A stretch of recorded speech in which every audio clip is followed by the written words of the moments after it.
En Turquie, sur la plage de Turanköy, le jour se lève.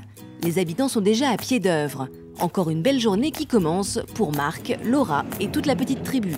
Ils ont quitté leur maison et leur confort depuis maintenant 6 mois pour faire le tour du monde. Oui, c'est super, on a eu du pain tout chaud là. Il sortait du four. Il fait beau, ça commence bien. Au programme de la matinée, petit déjeuner décontracté, jeux et découvertes sur la plage pour les enfants. Pour les parents, ce sera rangement et nettoyage. Vivre à 5 dans 8 mètres carrés, ça demande une organisation quasi militaire. Après chaque repas en fait. Hein. Ça va vite en fait. Ouais, ça va vite dans les deux sens de nettoyer et de salir. Donc ça va, mais on essaie de tenir bien notre camion propre tout le temps. Avant de reprendre la route, Marc a prévu de faire une dernière promenade. Il faut dire que Turanköy est une destination qui n'a pas été choisie au hasard. Ce village fait partie de l'histoire familiale de Marc. Venez voir. Viens voir. Tu sais, mon grand-père, il est né là, il a vécu là, et il racontait toujours à Christophe, à mon père, qu'il y avait un rocher d'où il plongeait dans la mer. Alors j'aimerais voir s'il n'est pas là-bas, ce rocher.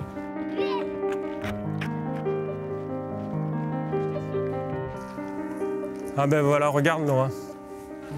Tu vois le rocher là-bas? Celui-là là-bas? Je suis sûr que c'est celui-là. Puis je trouve ça bien, voilà, il joue sur la plage où le grand-père il a dû jouer, je sais pas, il y a quelque chose qui me plaît. C'est bizarre d'imaginer qu'on est un peu d'ici quelque part, quoi.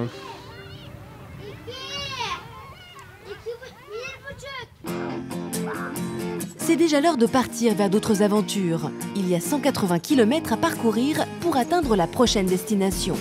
Güle güle! Teşekkür ederim! J'adore le moment où on part et où on continue. J'aime bien dire au revoir, j'aime bien aller plus loin, j'aime bien le mouvement, le rythme du départ. On a envie d'aller ailleurs, quoi. On reste rarement de nuit au même lieu, ça nous arrive mais c'est rare quand même. Et le matin, quand on prépare tout pour partir, je crois qu'il y a un enthousiasme, hein, comme quand on part en voyage quelque part, sauf que nous c'est tous les jours. Hein. Je crois que moi je me sens en vie quand je pars. Je sais pas pourquoi, c'est bête, hein, mais... Sur l'autoradio du camion, la chanson fétiche de la famille rythme les paysages qui défilent. Heureux qui comme Ulysse a fait un beau voyage, ou comme c'est celui-là qui conquit la toison, et puis est retourné plein d'usages et raisons, vivre entre ses parents le reste de son âge. Quand reverrai-je hélas de mon petit village, fumer la cheminée et en quelle saison? Reverrai-je le clan? Nouvelle ville, nouvelle flânerie. Mais les contraintes du quotidien ne sont jamais bien loin. Vu le peu d'espace de rangement dans le camion, les opérations ravitaillement sont forcément très fréquentes. Il faut faire les courses un petit peu tous les jours. C'est pas évident parce que c'est vrai qu'à la maison on avait une cave remplie de réserves, mais on y arrive, ça fait 6 mois et demi qu'on est en voyage et on mange bien. Donc. Je crois qu'il y a un supermarché là-bas, non? Ouais, dans la rue, on s'est garé. On n'a qu'à s'arrêter là-bas. Faire des courses dans un pays étranger quand on ne maîtrise pas la langue, ce n'est pas toujours simple. Ça là, je sais pas ce que c'est par exemple. June pekmezi.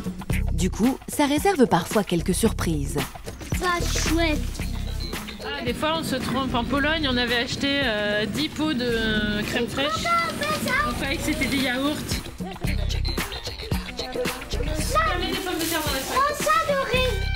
Pour mener à bien leur tour du monde, Laura et Marc ont été obligés de se fixer un budget mensuel. Faut pas qu'on dépasse 1 500 €. On y arrive, hein, puisque pour le moment on n'a jamais été dans le rouge, donc c'est bon. Mais on n'arrive pas à calculer au jour le jour. Hein. Alimentation, essence, loisirs, imprévus, le couple a bien réfléchi à la façon de financer le voyage sans toucher à ses économies. Pour pouvoir partir, Marc a demandé un congé parental et renoncé à son salaire de 4 000 € mensuels. Ils vivent en partie grâce à la location de leur appartement en France. Pendant que Zéphyr et Félix se préparent pour la nuit, Marc et Laura en profitent pour jeter un coup d'œil à l'itinéraire du lendemain. Il faut qu'on soit le 12 ici. On a le temps, là. On a le temps, comme en plus après on a 800 km pour retourner à Athènes, moi je suis pour faire des petites étapes. Ça peut faire une étape. On passe la frontière à, comment ça s'appelle? Kipoï. Kipoï. Et après, direction Athènes, le bateau, Israël. Les grandes lignes sont connues, mais le couple affine l'itinéraire au gré des envies, des contraintes et de la fatigue. Et justement, le marchand de sable ne tarde pas à passer. Tout devient calme dans le camion. Laura et Marc peuvent enfin prendre le temps de s'occuper d'eux. Il est 8h05, j'ai l'impression qu'il est 22h30. Quoi. Ouais, ça fait du bien quand on a réussi à endormir les trois. Dans ces cas-là, on se fait une tisane, un café et on mange du chocolat le soir pour oublier tous les soucis de la journée. Chaque soir, les deux globetrotters ont un rendez-vous important. C'est la mise à jour du blog qu'ils ont créé pour partager leur expérience. Ça peut donner à des gens l'envie de le faire et de se dire que c'est possible déjà, tout simplement. De la même façon que nous, on pouvait rêver aussi avant de partir, en regardant le blog des gens qui étaient partis. On se disait, c'est incroyable de faire une chose pareille, et puis bon, on s'aperçoit que c'est pas si compliqué que ça, c'est possible. Voilà. Ça fera des beaux souvenirs pour nous. Ah ouais, ça c'est sûr. Les gâteaux. Avec les gâteaux, elle est jolie celle-là. On sait pas ce qui nous attend quand on part aussi longtemps, je pense. Parce que c'est plus qu'un déplacement, c'est plus qu'un voyage, c'est un mode de vie au bout d'un moment, quand on part sur la durée comme ça. C'est ça qu'on cherchait, on avait envie d'être un peu nomade quand même. Moi j'avais envie de voir ce que c'était l'existence nomade, quoi. En même temps, des fois, je me dis, je comprends que l'homme soit devenu petit à petit sédentaire parce que c'est pas de tout repos. Mais je trouve qu'on apprend beaucoup de choses en faisant ça. Un mode de vie passionnant, mais aussi très fatigant. Une bonne nuit de sommeil est essentielle pour recharger les batteries, car chaque jour est un nouveau défi. On a la journée dans les pattes, et puis bon, on pense au lendemain aussi, quoi. Demain, il va falloir se lever tôt et recommencer.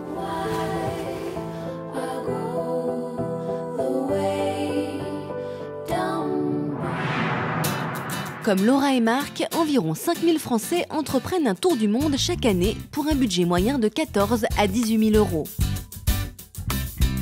Pour Jérôme Bourguine, journaliste qui a réalisé un tour du monde en famille il y a 10 ans, l'envie d'aller voir ailleurs n'est pas le seul objectif. Je crois que la motivation principale, c'est l'envie de vivre. John Lennon disait la vie, c'est ce qui arrive quand on a prévu tout le reste. Le voyage, c'est exactement ça. En voyage, il se passe ce qu'on n'a pas prévu, justement. Et c'est cette ouverture à la liberté, au champ des possibles, qui fait que le voyage est une aventure merveilleuse et qui nous transporte à tous les sens du terme, quoi.